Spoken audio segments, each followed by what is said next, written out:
Two more promising young white people dead. Two more black people on the run in connection with the murder. Two men are wanted for a double murder in Norfolk. Police released pictures of 21-year-old Cudell Q. Higgs of Chesapeake and 20-year-old Cameron Cam Sellers of Norfolk. Both men face second-degree murder charges. This is in connection with the killing of a man and woman nearly 2 weeks ago on Ashby Street. Jeffrey Stallings and Casey Kaiser were both shot in a car. A motive isn't known. Police say the suspects may be traveling together and should be considered armed and dangerous. Tonight, family and friends are mourning the loss of a second victim of a shooting in Norfolk. Police say 20-year-old Casey Kaiser died after she was shot Monday night on Ashby Street. A man who was with her in a car also died. Ernie LeBeau has more on this case as police look for clues in these murders. This is unreal. 2 days after this Norfolk shooting off Ashby Street, another person has died. Police identified that person as 20-year-old Casey Kaiser of Virginia Beach. She was seriously hurt in this shooting while sitting alongside 33-year-old Jeffrey Stallings in the car.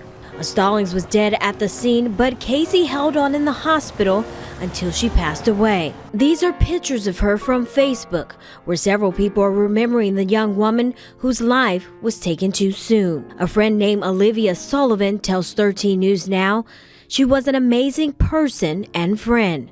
I'll always keep her close." I spoke to a family member of Casey's, and she just began to break down in tears just talking about her. And she was somewhat surprised that Casey was even in the city of Norfolk. What a telling statement that is. Friends were asking, what were you doing in Norfolk? Why would you go to Norfolk? Because in Norfolk, white people are targets. Now, if we look at this street, Ashby Street, where the murder took place, the murders took place, you can see there are lots and lots of trees, lots of canopies, lots of privacy. It's a cul-de-sac. So we don't know what they were doing there. We know both of the kids were kind of free spirits. Maybe they were down there doing something they shouldn't have been doing when they were meeting with those two black people. I don't know. It doesn't really make that much of a difference to me now.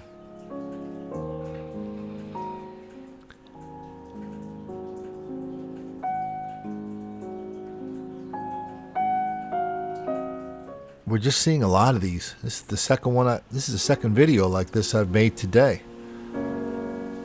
First was out of North Charleston. Bartender, lots of friends, down with the cause, walking home from work.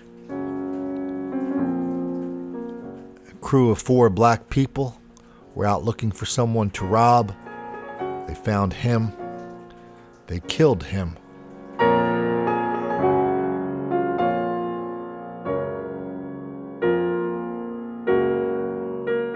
And listeners have been calling for justice. I think there was an LA Times reporter who recently wrote that being black is exhausting.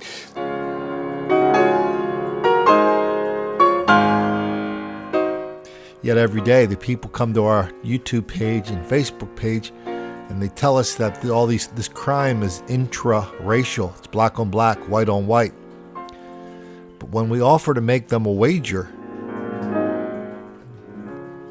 about the next 10 people killed in Norfolk, the next 10 people killed in North Charleston, if that's intra-racial or interracial, the next 10 white people killed in these places, no one ever takes us up on it.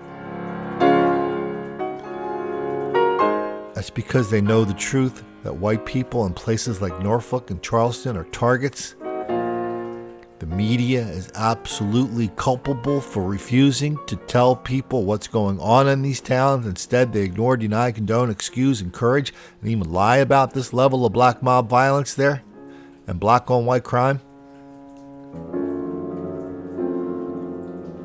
At some point, we're going to have to start telling young white people that live in these towns something a hell of a lot more than just don't make the black kids angry.